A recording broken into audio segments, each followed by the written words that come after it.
Alors, bonjour tout le monde, bienvenue à cette nouvelle enregistrement d'une rencontre formidable. Aujourd'hui, nous sommes avec 3 personnes formidables. Alors, Marie Bavani, qui est des services multidisciplinaires du CIUS de la Capitale-Nationale, Jean-François Beaulieu, du département de santé mentale et dépendance, et Caroline Tremblay, des services jeunesse. Tout ce beau monde-là travaille dans le CIUS de la Capitale-Nationale et a comme principale tâche de nous faciliter l'accès et les trajectoires quand on a une problématique de santé. Alors, comme vous le savez, pour la Semaine nationale de santé mentale, nous avons produit un outil qui s'appelle Pour vrai, comment ça va? C'est un tableau qui permet aux gens de se retrouver sur qu'est-ce qu'on fait quand ça va pas bien, peu importe la problématique hein, au niveau psychologique, quand ça va pas bien, peu importe la raison pour laquelle ça va pas bien, on a perdu notre emploi, notre enfant va pas bien, on trouve qu'il y a un collègue qui c'est un peu, c'est peut-être la problématique actuellement, on sait pas comment agir, on sait pas où appeler. Bien aujourd'hui, on va en parler justement parce que dans ce tableau-là, on vous donne deux choix le 911 quand on est en danger ou le 811 quand on a besoin de soutien psychologique. Alors, bien sûr, le 811, c'est aussi Info Santé, mais c'est aussi info psychosocial. Alors, je vais commencer par Marie. Marie, tu es dans les services multidisciplinaires, donc c'est vrai, tu es vraiment au fait de ce qui se passe quand on appelle au 811. Donc, notre tableau dit déjà qu'il faut appeler. Maintenant, qu'est-ce qui se passe une fois qu'on appelle au 811 puis qu'on fait un appel à l'aide finalement? Oui, merci. Alors, tu l'as bien dit d'entrée de jeu. En fait, le 811 est Info Santé, mais également Info Social pour toutes les personnes, pour toute la population qui ont des besoins psychosociaux, qui sont en détresse ou qui vivent d'anxiété, déprime, qui ont des préoccupations par rapport à leurs proches ou à eux-mêmes, peuvent contacter le 811. C'est un service qui est 24 heures sur 24, 7 jours sur 7. Une équipe de professionnels, d'intervenants psychosociaux qui répondent aux besoins de la population. Et à ce moment-là, lors de l'appel, ils vont évaluer la situation de la personne et référer vers le bon service ou faire une intervention immédiate. Parfois, ça arrive que l'intervention téléphonique suffit. Puis à ce moment-là, la personne est soit référée dans un organisme extérieur ou simplement l'intervention est complétée. Ensuite, en fait, suite à l'évaluation de la situation, on réfère vers différents services. Au niveau des services multidisciplinaires, on a les services de proximité dans les milieux CLSC et dans les GMF principalement. Alors, ce sont aussi des travailleurs sociaux, des psychologues qui peuvent recevoir les personnes pour assurer un suivi, une intervention pour favoriser, dans le fond, leur établissement au niveau de fonctionnement social, de soutenir pour différentes problématiques liées au stress, à l'anxiété, à des situations qui sont ponctuelles aussi dans la vie des gens. Alors, Puis ils quand tu assurent le parles, suivi excuse-moi, quand tu parles des GMF, c'est donc aussi les cliniques médicales médical, tout à familiales? fait, Tout à fait. tout à Fait que donc, fait. qu'on pourrait être référé à notre médecin de famille, par exemple, après avoir appelé au 811. C'est ce que je En comprends? fait, les cliniques médicales, lorsque les personnes se rendent à la clinique médicale, les médecins ont une équipe avec des travailleurs sociaux, psychologues qui peuvent répondre à ces besoins-là et ils peuvent avoir accès directement, dans le fond, à ces professionnels-là pour avoir un suivi psychosocial. Alors, OK. c'est un suivi plus court terme. Je vous dirais qu'il est possible aussi d'avoir des interventions dans les milieux de vie des gens. On a développé ça aussi au niveau de l'intervention de proximité dans les milieux. Alors, lorsqu'il y a une particularité, une vulnérabilité plus importante, on se déplace dans les milieux pour aller rencontrer les gens et leur apporter un soutien psychologique, psychosocial également. Donc, par exemple, si moi je suis inquiète pour mon enfant, que 18-20 ans, il consomme énormément, il est isolé, je suis inquiète, il y a une équipe qui pourrait venir à domicile si la situation est vraiment pertinente, là. Tu sais, naturellement, c'est pas, ils vont pas se présenter chez tout le monde, mais si la situation le demande, il pourrait avoir une équipe qui vient à domicile évaluer la situation puis m'aider dans Tout à ce fait. problème-là. En fait, au 811, il y a une équipe qui est sur place au niveau de la réponse téléphonique. Il y a également une équipe mobile qui peut faire les évaluations dans le milieu de vie également. Alors, c'est une possibilité. C'est suite, dans le fond, à l'analyse du besoin qu'on va décider est-ce qu'on va vers le milieu de vie ou la réponse téléphonique est suffisante pour la personne. OK. Puis est-ce que c'est la même chose pour les enfants? Il arriverait C'est la le même même chose? principe, dans le fond, les services généraux, puis le 811 répondent à l'ensemble de la population, alors de tout âge, avec tout besoin psychosociaux. OK. En fait, peut-être pour Si vous me compléter, permettez, Oui. oui, Vas-y, vas-y, Caroline. Vas-y, non, Caroline. ben, en fait, juste pour compléter les propos de Bavani, en fait, c'est que ce qui est extraordinaire avec le 811, c'est que, en tout cas, pour notre part, au programme jeunesse, on est étroitement liés, le 811 et notre programme, nos services de crise, en fait, spécifiques OK. à la jeunesse.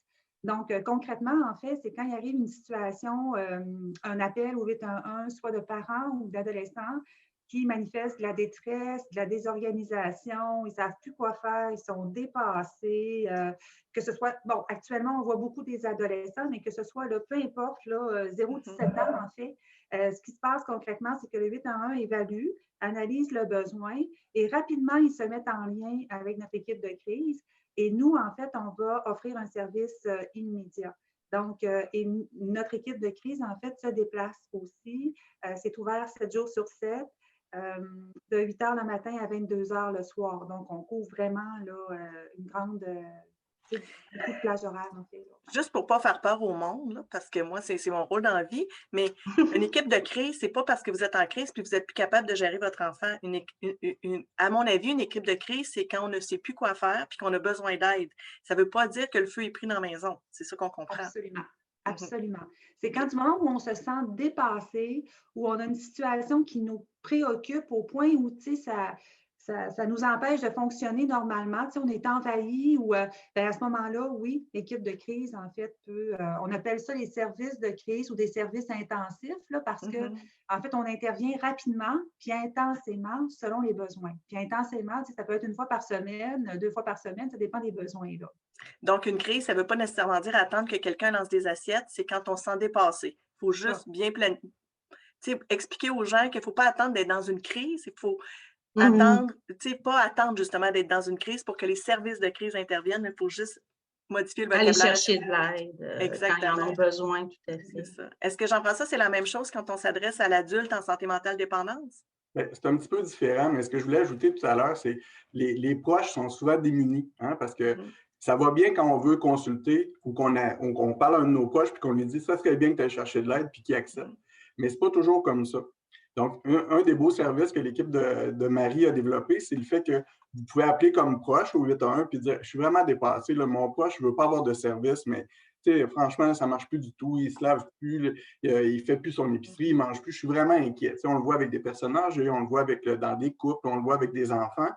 Donc, l'équipe de Marie ne le fait pas juste par téléphone. Ils vont aller à domicile, ils vont trouver une façon d'entrer en contact avec la personne puis de l'amener à venir consulter. Fait que ça, c'est quelque chose qu'on a développé pour toutes les clientèles qui est vraiment très aidable. C'est un beau service. Fait que, un peu dans le même ordre d'idée, appelez au 811. Toute la panoplie de services va vous être offerte. L'équipe de Marie réfère très, très vite dans nos programmes. En 48 heures, la demande est rendue. Puis si on voit qu'il y a un obstacle, bien, on peut envoyer une des équipes spécialisées à domicile pour aller aider la personne à se mobiliser ou à la convaincre de venir chercher des services. Fait que ça, c'est un beau changement. Oui, puis j'ajouterais à ça que nous, on dit souvent aux gens qui nous appellent, vous savez, appeler le 811 ou le 911, c'est pas dénoncer quelqu'un, c'est l'aider. Puis il ne faut pas avoir peur de dire la personne ne veut pas se faire aider, mais je suis obligée de vous dire qu'elle a besoin d'aide. C'est pas dénoncer ça. Vraiment, ça se peut que la personne ne vous parle pas pour la prochaine semaine parce qu'elle va être déçue. Mais au bout du compte, vous allez avoir fait ce que vous avez à faire parce que l'important, c'est que les gens aient de l'aide puis soient pris en charge par le système parce que le système est capable de prendre en charge les gens qui en ont besoin. C'est ce qu'on comprend aussi. Jean-François, dans le fond, comment ça se passe en santé mentale? On entend partout qu'il y a des listes d'attente, que c'est épouvantable. C'est pas vrai. Il y a des beaux services en santé mentale dépendance. C'est quoi après le 811 pour ces gens-là? Qu'est-ce qui arrive si vraiment ils ont besoin de services? Bien, je vais simplifier ça le plus possible. On a 3 grandes familles de soins, OK?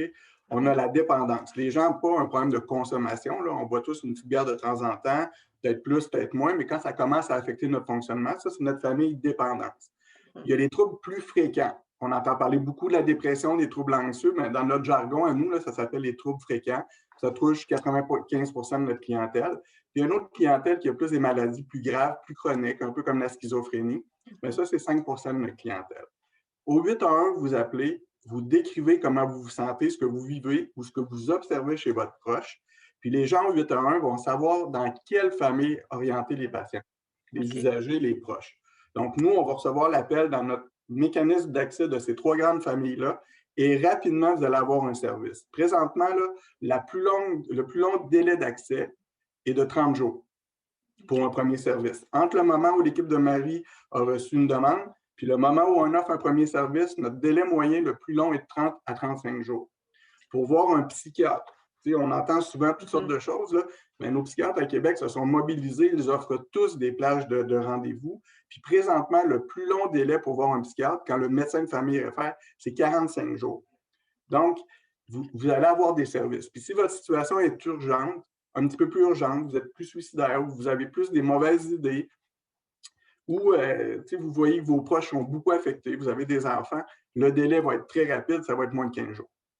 Donc, c'est vraiment dans l'intensité de la crise ou de ce qui se passe qu'on va prendre en charge. Puis, dans le fond, 30 jours, ça ne veut pas dire qu'il n'y a rien d'autre qui se passe entre les deux. Vous pouvez rappeler au 811 si la situation le demande, etc. Ça ne veut pas dire pour autant que l'intensité n'augmentera pas. Mais ça ne veut pas dire non plus que 30 jours, vous ne pourrez pas attendre 30 jours. Dans le sens où votre situation ne demande pas nécessairement qu'en urgence, vous soyez vu. Votre situation a été prise en charge par le 811. Peut-être que ça a été justement bien accompagné pour que les symptômes s'atténuent un petit peu, puis que vous soyez en mesure d'avoir eu des outils pour vraiment vous prendre en charge pendant ces 30 jours-là. C'est ce que je comprends. Oui. Je pense que c'est important. Oh, excuse-moi, Jean-François. Vas-y, Marie. C'est important. Mais ça, c'est notre enthousiasme, c'est beau. Oui, c'est ça. C'est important, dans le fond, c'est quand on appelle au 811, il y a une intervention directement au bout du fil. On ne fait pas juste évaluer le besoin pour le référer, on fait une intervention psychosociale à ce moment-là qui peut, dans le fond, satisfaire la situation puis bien répondre aussi à ce stade-là, dans le fond, du parcours de la personne. Fait que ça, c'est important aussi de se... Ce que je comprends, c'est que ce n'est pas juste quelqu'un qui répond au téléphone, qui prend des notes puis qui passe le dossier à quelqu'un d'autre. C'est de vrais intervenants qui évaluent la situation puis qui prennent le temps avec vous d'écouter. Parce que ce qu'on dit, c'est comment ça va pour vrai. Là, ben, j'écoute pour vrai puis je vais vraiment évaluer ta situation. C'est un peu ça. Puis intervenir aussi. Oui. Et plus encore, quand vous allez être rendu dans nos services, il y a quelqu'un qui va vous appeler dans les 7 jours suivants si vous n'êtes pas urgent, si vous n'êtes pas considéré comme une situation urgente, qui va vous parler, qui va vous expliquer ça va être quoi les services que vous allez recevoir, puis vous allez avoir un numéro de téléphone. Donc, si votre situation va de moins en moins bien, vous allez savoir qui appeler. Puis ça, c'est vrai pour tous nos services, même en jeunesse, en santé mentale, avec les personnes âgées, en direction de services multidisciplinaires. Vous ne restez pas tout seul avec votre problème. Puis même, on vous donne des guides d'auto-soin, on vous réfère à des sites Internet. Donc, il y a plein de choses qui vous sont offertes. Okay. Ça, c'est important ce que Jean-François dit, hein, l'idée qu'il n'y a pas personne, là, après avoir reçu un service, par exemple, du 811, bien, rapidement, on dit aux gens, vous nous rappelez, ou encore, le programme va laisser les coordonnées des gens que vous pouvez appeler en tout temps. Si votre situation a changé, ça va, vous vous sentez pas bien, moins vous bien. appelez, puis on réévalue la situation. Là. On ne laisse pas les gens comme ça en attente sans possibilité. Là. Caroline, on dit beaucoup que les gens, actuellement, que les jeunes sont quand même, vivent des détresses importantes. Qu'est-ce que vous remarquez? Quels sont les problèmes pour lesquels les gens appellent actuellement au niveau jeunesse? Bien, actuellement, ce qu'on observe beaucoup, c'est des idéations suicidaires. Alors, beaucoup liées à des situations familiales, peut-être instables ou à des troubles de comportement. Mais je vous dirais que la majeure, actuellement, ce qu'on voit, c'est des idées suicidaires chez les adolescents. C'est ça, lié vraiment à des problèmes familiaux, des problèmes relationnels aussi beaucoup, hein, avec les amis, des problèmes amoureux, hein, des ruptures amoureuses. Donc, ça, c'est quelque chose qu'actuellement, là, on observe là, de façon plus intense par rapport aux demandes de services qu'on reçoit. Puis, en général, chez les adultes, quels sont les besoins pour lesquels les gens appellent? Parce qu'en fait, ce que je souhaite aujourd'hui, c'est que les gens ne minimisent pas leurs problèmes en se disant « Ah, c'est pas un problème pour le 811 ». En fait, faites juste appeler. Laissez les intervenants du 811 décider si c'est important ou urgent. Moi, je pense qu'il y a une différence entre l'urgence, qui est le 911, et l'importance qu'on donne aux problèmes qu'on a. Je pense qu'il faut au moins en parler pour après ça avoir le bon service. Donc, quels sont les problèmes pour lesquels les gens appellent au 811 actuellement, Marie? C'est très diversifié. Ça va beaucoup avec ce que Caroline disait, rupture amoureuse, des problèmes de déprime, d'inquiétude pour les proches aussi pour différentes situations.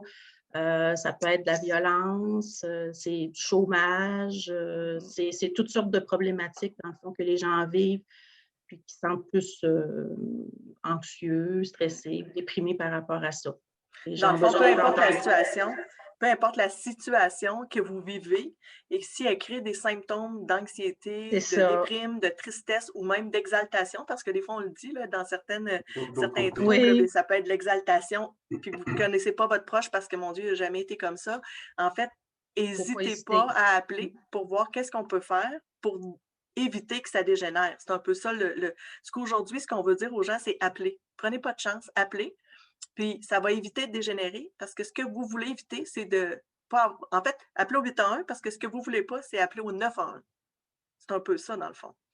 Puis ce que Tu sais, j'ajouterais, moi, Maryse, aussi, c'est que le 811, en fait, parfois, moi, je pense on peut utiliser le 811, ne serait-ce que pour avoir un conseil, des fois, où on Tout à est fait. parent, et on ne sait pas, est-ce que j'autorise telle activité? Est-ce que je permets telle chose? Ça fait réagir beaucoup mes enfants. Mais juste ne serait-ce que de demander conseil, de dire, est-ce que je suis correcte de penser de cette façon-là? Est-ce que je m'y prends de la bonne façon? C'est extraordinaire, le 811, parce que, dans le fond, c'est très préventif. Ça peut être curatif, évidemment, mais effectivement, comme tu dis, pas obligé d'être en crise. Juste quand on se questionne, qu'on n'est pas bien avec quelque chose, on peut appeler le 811 pour avoir des conseils. Puis ce qui est le fun, c'est que c'est sans jugement, puis on n'a pas besoin d'être dans la honte ou d'avoir peur d'appeler. C'est un service confidentiel aussi. Il faut que les gens sachent que les services qu'on utilise, que ce soit au niveau de la santé physique ou mentale, ce sont des services confidentiels, alors qu'on appelle le 811, le 911, notre médecin de famille, ou qu'on appelle même notre programme d'aide aux employés. Ce sont des services confidentiels qui n'auront pas d'impact sur votre quotidien, c'est-à-dire il n'y aura pas au PAE, par exemple, un rapport qui va être donné à votre employeur. Votre médecin de famille ne fera pas de rapport à qui que ce soit. Donc, il faut que les gens se sentent à l'aise d'appeler, peu importe la question, puis qu'ils ne se sentent pas jugés par leurs proches. Dans le fond, personne ne va savoir qu'ils ont appelé. S'ils ne veulent pas en parler, c'est vraiment leur prérogative. Mais l'important, c'est de prendre le téléphone et d'appeler quand on a un doute. C'est ce qu'on comprend aujourd'hui. Oui, puis je vous dirais, là, le plus gros effort qu'on a fait au CIUS depuis 4 ans, c'est qu'on s'est mis dans la peau d'un usager. On s'est mis dans la peau de monsieur, madame, tout le monde, parce que nous aussi, on est monsieur, madame, tout le monde. Ben oui. Puis on s'est dit, avant, là, c'était compliqué, hein? J'appelle où? Je fais quoi? Je cogne à quelle porte? Fait qu'on a convenu qu'il y en aurait une porte. C'est le 811. OK? Puis à partir de là, votre vie est simple. Vous nous appelez, puis les gens au 811 connaissent l'ensemble des services du CIUS, puis ils vont savoir vous orienter en respectant ce que vous voulez améliorer ou ce qui va moins bien. Ça, c'est la première chose. Deuxième chose que j'ai le goût de dire, moi, je suis un ancien joueur de tennis, là, j'ai vieilli, je suis moins bon, mais comme joueur de tennis, j'ai fait des tendinites, puis ça ne me gênait pas d'aller chez le physiothérapeute, puis on commençait avec un pansement, un bandage, puis après ça, des traitements. Mais à un moment donné, il ne faut pas se rendre jusqu'à être obligé d'arrêter de jouer au tennis. Mais je n'étais pas gêné d'aller voir un médecin pour ça. Une maladie du cerveau, c'est pareil. Il ne faut pas être gêné. À un moment donné, ça commence à aller moins bien. On est irrité, mais pour un coude, mais pour le cerveau, on est irritable. Il y a plein de petits désagréments dans la vie, puis d'un coup, ces petits désagréments deviennent des petites montagnes. Puis malheureusement, des fois, ils deviennent des grosses montagnes, puis on ne sait pas pourquoi. La même montagne, il y a un an, on la franchissait. Cette année, la montagne, on reste en bas. Il ne faut pas être gêné de ça, puis il n'y a pas de honte à avoir. On va chercher de l'aide, puis les gens vont vous accueillir au moment où vous êtes rendu, puis ils vont vous offrir les services qui sont nécessaires pour vous. Puis c'est ça qu'on essaie de faire en déstigmatisant la santé mentale, c'est de dire aux gens, votre santé psychologique est aussi importante que votre santé physique. La vie est remplie de petits bonheurs, mais elle est remplie de petits obstacles. Puis quand il y en a, puis qu'on a de la misère à les franchir, venez chercher de l'aide, on est là pour vous autres. Mais sur ces bons mots, mon Dieu, j'aurais le goût d'ajouter que la statistique dit qu'une personne sur deux n'ira pas consulter quand elle ressent des symptômes de tristesse ou de déprime. Faisons en sorte que cette statistique-là change avec ce qu'on fait aujourd'hui, cet outil-là, puis les bons mots que vous nous avez dit, je pense que ça va peut-être faire changer les gens d'idées, puis que la personne sur deux qui ne serait pas allée en fait, visiter son médecin ou qui n'aurait pas appelé le 811 avant le fasse. Ça peut éviter bien des problèmes, puis ça peut éviter aussi que les petits problèmes, les petits pas fassent en sorte qu'on est mieux comme société, puis qu'on ait plus de bienveillance les uns envers les autres. Alors, ce qu'on veut aujourd'hui, c'est entendez le message que Marie, Caroline et Jean-François vous ont donné. On est là pour vous. Il y a des gens dans le CIUS de la capitale nationale qui sont dédiés à répondre à vos problématiques. Puis nous, si on peut faciliter avec l'outil pour vrai comment ça va, de faire en sorte que les gens consultent vos services, on sait qu'ils vont être bien pris en charge, puis on sait que les services sont excellents. Une fois qu'ils sont pris en charge, ils doivent juste prendre la peine d'appeler au 811 ou au 911 si la situation le demande. Puis il y a des gens de vos équipes qui vont se faire un plaisir là, d'offrir le meilleur d'eux-mêmes en faisant des suivis. Mais je vous remercie infiniment, Caroline des services jeunesse, Marie des services multidisciplinaires, Jean-François santé mentale et dépendance, des gens exceptionnels qui ont des équipes vraiment formidables. Alors, c'est pour ça que ça s'appelle des rencontres formidables. Alors, ça nous a fait plaisir d'être avec vous aujourd'hui. N'hésitez pas si vous avez quoi que ce soit comme question, le 811, sinon la Fondation est là pour vous répondre. Alors là-dessus, bonne fin de journée tout le monde. Merci, bonne journée.